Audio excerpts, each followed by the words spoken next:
Welcome to the P.T.S.D. podcast with your host, comedian and military veteran, Bernard the Laugh Therapist Hines, where we discuss P.T.S.D., processing traumatic situations differently, and give you tools to help you overcome the stigma of seeking help. If you're ready to be inspired, then welcome to the Stigma-Free Zone. Here's your host, the Laugh Therapist himself, Bernard Hines. What up, good people? What up, good people?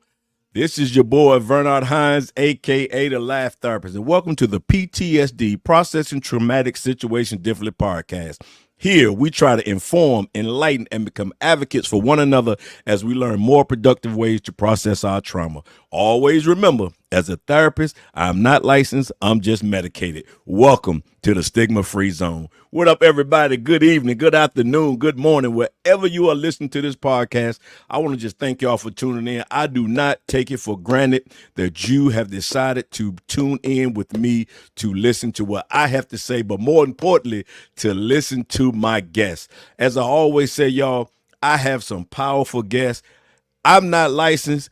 I'm just certified and medicated, but I do have some licensed people who will come in here and give you full knowledge. And on today, I have a good friend of mine, Coach Martez Layton. Come on, y'all. Let's bring him to the stage. What up, Martez? What's going on, sir? Bernard, what's going on, sir? Man, I'm doing good, brother. Thank you for joining us today. It is a pleasure to have you. Listen, y'all, buckle up. Thank you for having me, man. Put your seatbelt on, put your car seat on, whatever you sitting in, put it on. We gonna have a great conversation today. And I always say, I just pray that whatever we talk about blesses someone. And I know today, brother, what you got to say is gonna bless the people. How you doing today, bro? Man, I'm good, man. Thank you for having me, man. Glad to be a part of the show. You know, man, you're just gifted at what you do and touching people's lives. And, you know, after being in the military and just being wanting to make a difference in other people, man, I'm just glad to join the show, brother. Man, listen, y'all, this brother right here got a wealth of knowledge, and I cannot say him without his lovely wife, Adrena. She is a product of my high school, Northview High School. She is a pilot. And he came down here, y'all, and stole her from the area. So Class of 88. Class of 88, and I'm class of 86. Come on, y'all. I think she probably helped me with some of my classwork because I was kind of slow. They helped, a lot of folks helped me because I could make them laugh. They were like, let me help this boy out. But listen, man, we're gonna jump right into it. Tell us about your military career. So yeah, I joined the Navy, United States Navy back in 1989. Hold up, bro. Let me stop you there because I like when people say, I say it sometimes too. I joined United States Army. What other military we gonna join? You know, you are right about that. You know what I'm saying? I'm just so used to seeing. Say you know what I'm saying? My man, go ahead, bro. You know what I'm saying? I just like saying I joined the United States Navy. You know what I'm talking about? Yes, sir. Yeah, but yeah, that was back in 1989. Went to Orlando back then. First duty station was the John F. Kennedy. Served in dispersing clerk.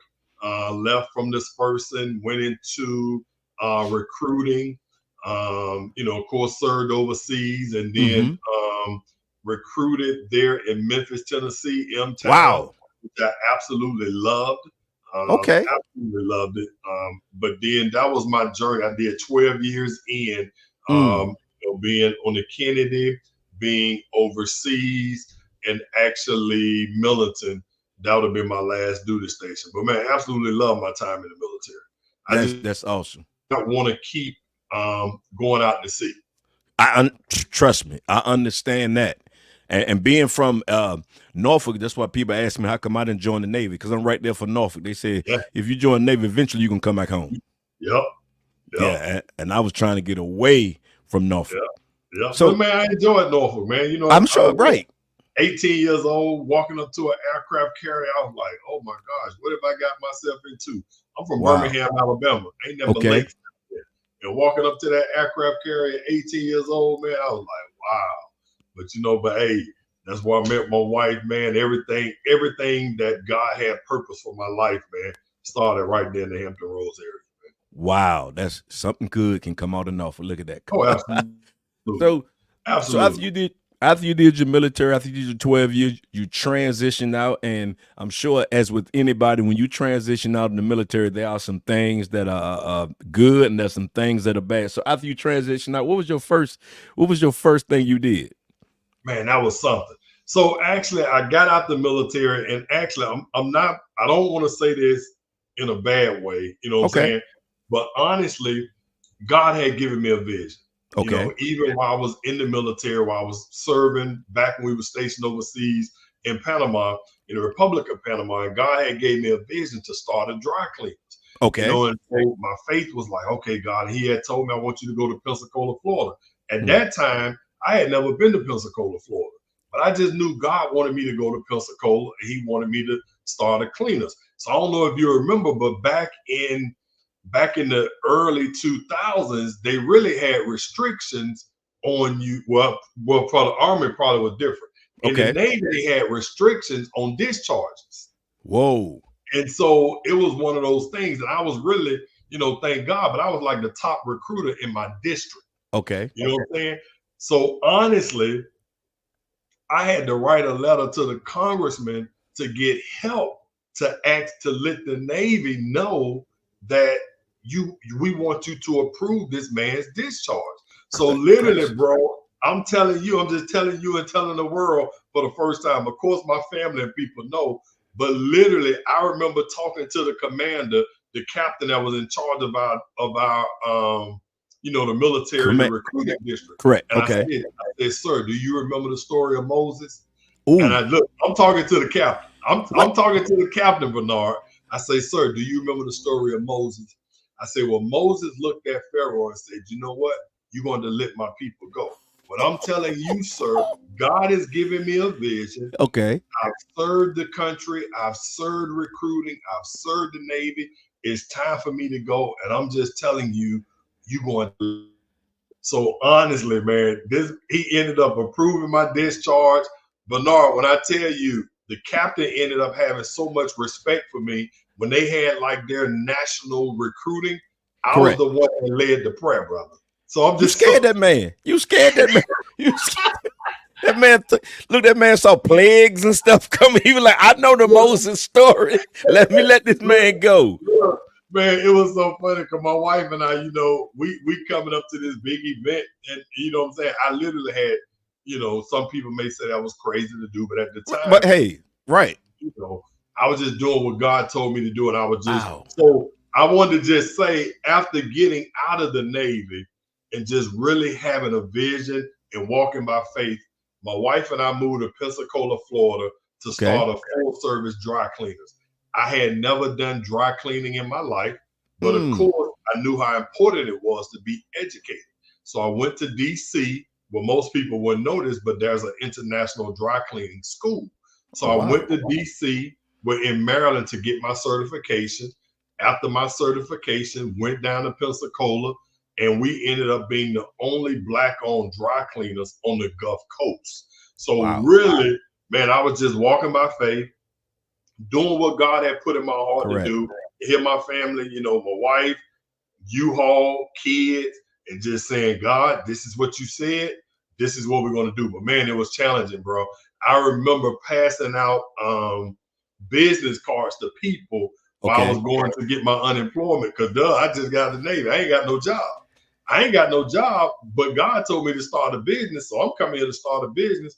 I'm at the unemployment office passing out cards, because I had already got cards made about me opening the dry cleaners, just saying I'm going to be opening the dry cleaners. I just want you to know. But I'm sitting up in the unemployment office handing out business cards. So I just want you to know, man, you know, God always has a plan. He always wants us to walk by faith, man. But that was after I left the military. I went to Pensacola, and my wife and I started Quality Cleaners, a full service dry cleaners there in Pensacola, simply because this is where God told us to go. Wow. So how long did you do that? So we did that from 2001 to 2006. Good gracious. Yeah. And then you decided that everybody was clean. Now it's time for you to do something else. look, that's why I had to tell you the whole story. Yeah. So then this time, of course, my heart was always ministry. At the time, I was going through school of ministry, becoming a minister, going through becoming an elder in the church. My heart was always be a pastor. But then at the time, God was like, you know what? We prayed because I had a friend in Memphis. I had a friend in Memphis, Tennessee, who was a pastor. And, when I was stationed in Memphis, we went to their church. And he was like, man, I just really want you to pray about being my assistant pastor. You know what I'm saying? So we were in Pensacola with the dry cleaners. And then I'm like, okay, God. But then it was like God had put it in my heart. I really want you to kind of step away from the pulpit and go into the marketplace. But I was like, okay. But now here my friend is asking me to be their assistant. So we ended up selling the business. Like I always would tell people, that was one of my first business regrets, was selling dry cleaning. Because the dry cleaning business is a business that does not change. You're going to always need. If I look back now, I would have just sold a portion of the business because I had raised someone or trained them to run the business, and I actually sold it to him and his family. You know what I'm saying? But what I should have did was just kept probably like 50%, sold him 40%, because actually dry cleaners, that's something, if anybody wants to, that's a business. It does not go away. We're always going to need dry cleaning. But anyway, ended up moving to Memphis, selling the business, becoming an assistant pastor there in Memphis, Tennessee. And that's when we got ready to go into phase 3. Now, what's phase 3? So this is phase 3, Bernard. Come on now, phase 3. So phase 3. So while I was stationed overseas, loving God, serving God with a passion and everything for God, I actually had an affair where I cheated on my wife. Okay. So now this was back in 1994 when I had my affair. But I hid the affair for years because I knew if I had told my wife I had an affair, she was going to take my kids and she was going to leave. And for me, I'm like, nah, I can't take that. Correct. And back in 1994, you couldn't even tell nobody in the church you had an affair, because then they're going to put you out, set you down. I mean, they'd have probably been supporting my wife to leave me. And that's what Satan wants us to be, in darkness and hiding. Absolutely. Absolutely, brother. So in actuality, when we moved to Memphis, the way things planned out was, and this is where I say phase 3. So now we've been married about 16 years. This was 2007. Now God gives me a vision that it happened in 3 phases. And many people, I know we ended up talking about it, but God gave me a vision and he just said, your wife is having an affair. And honestly, at this time for me, I'm like, man, my wife don't even have it in her to have no affair. She don't even have the ability to have no affair. So I just said, man, what is that? What is that? And so then God had told me, because again, I'm serving as assistant pastor. So I'm working on a message for the church. The message for the church that I was going to preach was, be careful what you curse. Your curse could be your blessing. So I was just talking about always just knowing how to be careful about the things that you say are not good, but God has a plan to make it good for your life. So then the second time God gave me a vision and he said, I want you to know your wife is having an affair. So I'm like, hold up now. This is the second time I done had this vision. What's going on? So then I go to Wadrina and I say, Wadrina, I say, this is so odd. I don't know where this is coming from. I say, but God said you're having an affair. And what Wadrina said, she was like, oh, for real? What else did he say? That's my know of you pilot. We ain't gonna incriminate ourselves, but okay, what else did he say? Right, So I said, oh no, I just thought that was really weird. And she was like, oh wow. All right. So then the third time, God comes back to me and gives me the last vision. And this is where I end up having an out-of-body experience and really going through something. God said to me, he said, your wife is having an affair and is about to get physical now. And at that point, he said to me, he said, you remember when I told you and I gave you a message, be careful what you curse. Your curse could be your blessing. He was like, that message was not just for the church. That message was for you. And now I need you to understand, you and your wife are going to go on a journey. And he said, when you go on this journey of healing and being restored, I want you to understand, you all are going to be ministers of reconciliation to help to strengthen, to save, and rebuild marriages. And he said, I want you to write about this. And he said, I want you to call it a blessed affair. Be careful what you curse. Your curse could be your blessing. And he said, and I want you to become a life coach. At this time, I had never heard life coach before in my life. But this is, but you, hold up. But you had to go and tell her about yours, right? Absolutely. Absolutely. Correct. Absolutely. Correct. You know what I'm saying? All of this stuff had to come out. But that was the third phase of my life, from the military to becoming a professional dry cleaner to becoming a professional life and marriage coach. That came because that was where God wanted me to go into a place of helping dreams, building lives, saving and strengthening marriages. And that's what we've been doing now professionally for over 15 years. And that's amazing, because when we was in church back in 2000, I think 11 or 12, and y'all was talking about it, I'm like, this is the first time I'm hearing about folks in church. Right. Talking about they had, it was really mind blowing, because as you said, church don't talk, and y'all wasn't condemned. Y'all use it as a blessing. Man, that's what God said, brother. I mean, that was one of the things that that was so, the confidence was always in knowing, God, this is what you've asked. And that's what we share with people. Just because this is our passion that God has given us. Correct.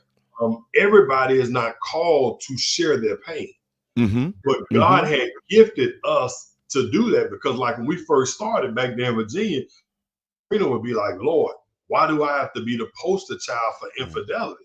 Because we walking into our church there at the mountain, we going into other churches, we talking on the radio, we talking on TV, we doing all of these things, and then it's like, but God, why do I have to be the one that share when it happens all the time, but people just get to keep it on the hush hush?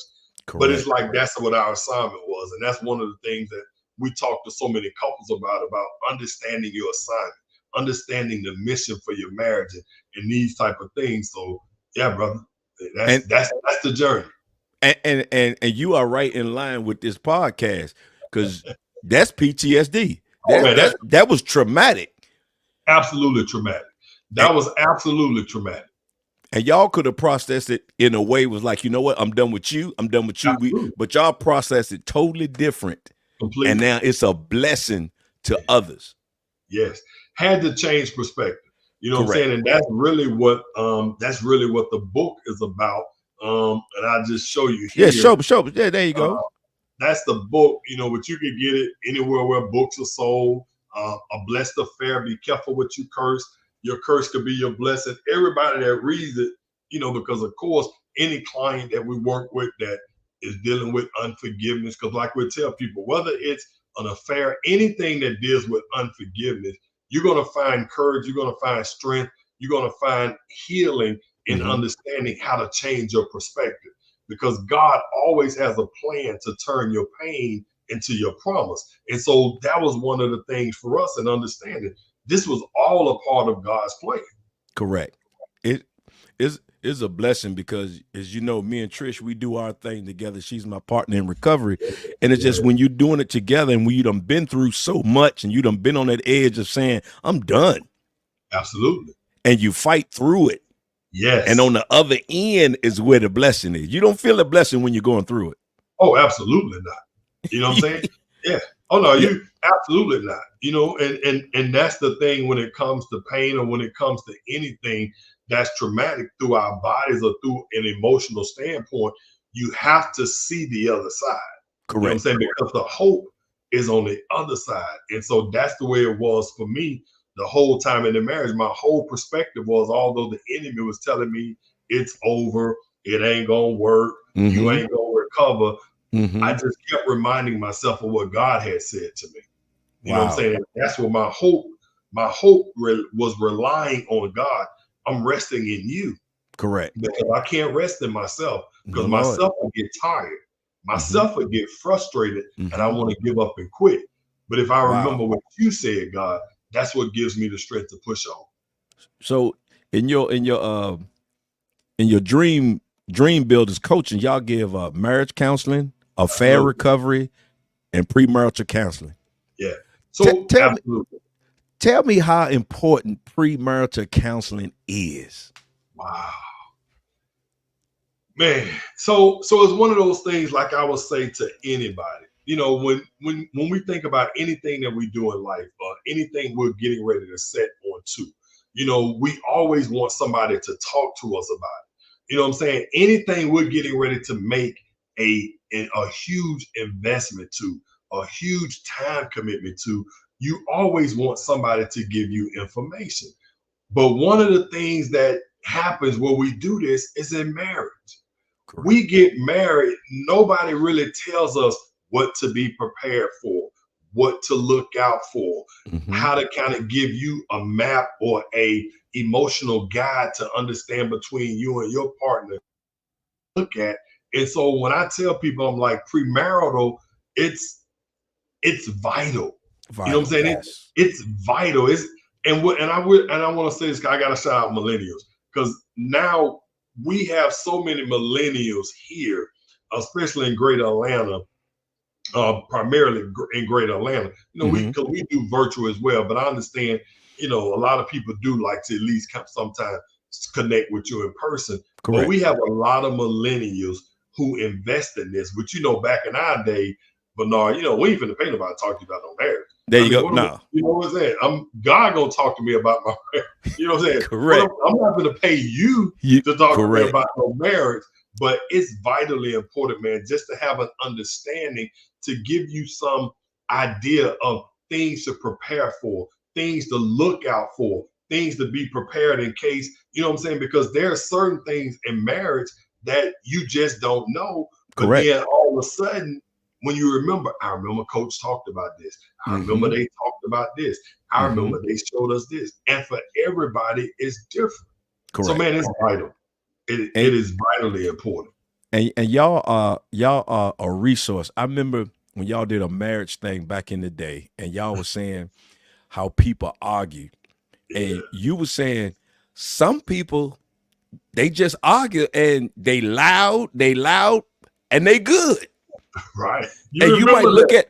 at you might look at it as though, man, they crack, but that's them. And I was like, that. I mean, it blew my mind the way y'all was like one of the first out of the box people that Wow. that was out of the church box. Right. Because people always said, don't go to bed angry, don't do this. But Right. the way y'all broke it down, it made you look at like, you know what? Everybody's marriage is not cookie cutter. Right. Man, that blessed me. I got a friend now, because I worked with him and his wife some years ago. He's actually a bishop now. And Okay. I remember he told me because he was referring somebody from his church to me. And he was just saying, I remember, coach, you was telling me about this. You were saying, I'm like, man, it's probably been about 10 years. I said, man, you remember that? He said, coach, man, I just preached on that probably about 2 Sundays ago. It was something else I had shared with him, but I'm just like, so Yeah. I'm just hearing you say that because that's what we say to couples now. The same thing you just said, we remind them of just about the importance of just keeping things and understanding you all are different. Because what you're talking about, there was a workshop that we did called Understanding Your Arguing Style. Because all couples argue different. Different. And That's so right. I'm just saying, hearing you saying, you remember that Oh, we still tell couples that today, man, about learning your arguing style, helping them to understand what may not be okay in this his marriage could really be what made, bro, man, that touched my heart, man. Oh man, listen, bro. I was I was on my third marriage. I was like, bro, I was taking all kind of notes. Wow. I was Man. highlighting. I was like, these people are dropping nuggets. And I had to understand because I came from a rah-rah. Yeah. Trish didn't come from rah-rah. Absolutely. So when I go here, she immediately shutting down. Right. Absolutely. So I'm like, no, when we gonna rah-rah together? Yeah. So that wasn't her style. So I'm telling you, man, I'm telling you one thing, I don't care what anybody say. I carry a virtual rucksack. Yeah. And when I go through life, I pick up resources and I put them in that rucksack. Yeah. I don't know when I'm gonna need it, but if I'm ever in battle, I can go back to that rucksack. And bro, I'm telling you, y'all truly blessed me and my wife in that early stage of our marriage. And I appreciate that, man. That's good to hear. What I say, because my son just joined the Army, I just learned about a rucksack. There you go. We don't carry, but I just learned about rucking. And that visual, I just saw his a few weeks ago. But man, that's good. Yeah, man, you got to keep that. And now y'all are the founders of a successful married for life walk marriage movement. Tell me a little bit about that. So basically, the Married for Life walk, it kind of started because when we were fighting for our marriage, like I tell people, I don't try to be spooky in them, but I'm just saying these are things that God said to me. You know what I'm saying? And one of the things God said to me was, he said, I want you to hold Adrena's hand and I want you to just walk with her around the neighborhood, only talking about things good, only talking about things that I promise you all. So that started as one of the things when we were fighting for our marriage, regardless whether we felt like it, whether she was in a good place or a sad place. I'm like, you know what I'm saying? Boom, we're going to do these walks. And so the walk was just a strengthening tool that God had told me to do. So after it really strengthened our marriage, because even when we was in Chesapeake, I was talking to Dr. Scott about doing a Married for Life walk. Okay. But it was just like the timing and everything just went and other things, you know what I'm saying? So then, boom, we moved to Atlanta. So then what happens is, and I only mention their names because of the fact they've been with us for years and they talk about it. But Ronnie DeVoe, New Edition, and his wife, Shamar DeVoe, Black, and they were, when I spoke it to them about walking and holding hands, and, we had been working with them as a couple to restore their marriage, man, God just inflamed it in his heart. Well, I mean, the passion for it just really took off. So, because me in the walk, man, we probably think, man, we're going to get a few couples here. We new to Atlanta. We, what I'm saying? We just doing what God told us to do. Correct. I think that first year we probably had about 250 couples out there.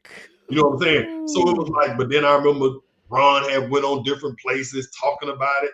You know what I'm saying? Because it was so in him, and people was like, so God was just attracting people. But this will be our 7th year coming up next year. Okay. But it's really just about bringing couples together to remind them, never let go of the hand you hold. We do the 2-mile walk. We normally always talk about the importance of letting things go, the importance of hearing others testify about, how good God is in working together things in their marriage. So then the walk is just a fun moment, an inspirational moment, but it's also a healing moment and an empowering moment to just be in a community of people that say, I'm in this for life. Correct. Yeah. Wow. Hey man, I'm telling y'all, as you see www.dreambuilderscoaching.net. I'm telling you, please go and check this brother and his lovely wife out. Listen, y'all, he is Googleable. Martez Layton, MartezLayton. He is licensed. He's great. I'm telling you, if in my PTSD mind, if I can remember stuff that he said back in 2011, because it was impactful. Wow. It was impactful. And I just want to say, just thank you and your wife for fighting through y'all PTSD, because y'all processed it differently. and now y'all blessing others. Thank you, brother. I want you to give a word to a couple or a person who is out there that's thinking about giving up and thinking about, I can't go on no more. This is it. Oh man. So one of the things I would just say honestly to you is just knowing what you are seeing and what you are feeling is the exact opposite of your purpose and the plan that God has for your life. The enemy's job is to deceive us and to blind us of hope and to blind us of faith in our dreams. So when you are feeling like I'm at the point I can't take this no more, when you are feeling like this is it and it's over, that's the time to just find something within yourself and choose. It could be a small scripture, anything, but just begin to say, I believe in the God in me. And I'm telling you, as you begin to speak, I believe in the God in me. I believe in God, what you promised me. And I realize what I'm seeing is truly not what is real. I want you to understand this. Understand when you open your eyes, you see things that you can touch, but you got to understand, as spiritual people, that's not the real. That's just what we see here. The real is what God has actually promised you, because that's a promise and that cannot be denied to you. So I just want to encourage you to believe that. Don't give up on it, and just realize when you close your eyes and you see where you are, just understand that's not the real. That's just the real of where you are, but that's not the real of where you're going. That's what I absolutely want to encourage you. Ooh, listen, y'all. Follow this young man and his lovely wife, y'all. Listen, they got stuff on YouTube. How can people follow you and you and your wife and find out what y'all doing? Absolutely. And I will tell you guys, we absolutely got to do a better job on social media. I'm not going to lie to you. I am getting ready to get some assistance in that area. Okay. But you can find us. You can find me at Coach Martez on Instagram, Facebook, Dream Builders Coaching on Facebook. Of course, our website, dreambuilderscoaching.net, themarathonlifewalk.com. on Instagram, Facebook, and that's the website as well.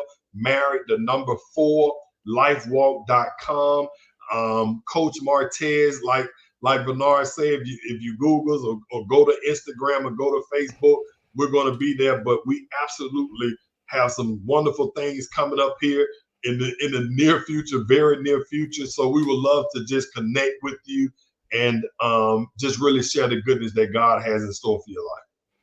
Man, listen, I want to thank you and your lovely wife and your family, man. What y'all have been through and has endured that's legacy, because now your kids are seeing the fruits of what y'all went through. Man, I appreciate it, man. Tell Trish, man, we say hello, man. Love you guys. Appreciate you all, man. You all have always been supportive, even while we was there, even coming back. Because, like we say, we wanted to do a walk there in Virginia, but then the hurricane came. Sure did. The hurricane that came was actually Florence, which was my wife's mom's name. We was like, Flo, what's going on, Flo? You know what I'm saying? We did a lot of work to get that going too. Ooh, Yes, we did. We'll be coming back, I promise you. Man, listen, thank you. And right now you are released from the stigma-free zone. Let's go. All right. Listen, y'all, I want to thank y'all for tuning in today, y'all. And here's a word from our sponsor. P.T.S.D podcast is sponsored by Ophelia's Creole Razzle Dazzle Season. When they ask you what you're seasoning with, you tell them it's Ophelia's Creole Razzle Dazzle Seasoning. Available in spicy and original. Get yours at RebeccaBrumfield.com. Thanks for listening to the P.T.S.D podcast. If you enjoyed this episode, please hit follow or subscribe on all podcast platforms so you can stay up to date on new episodes. Until next time, stay stigma-free.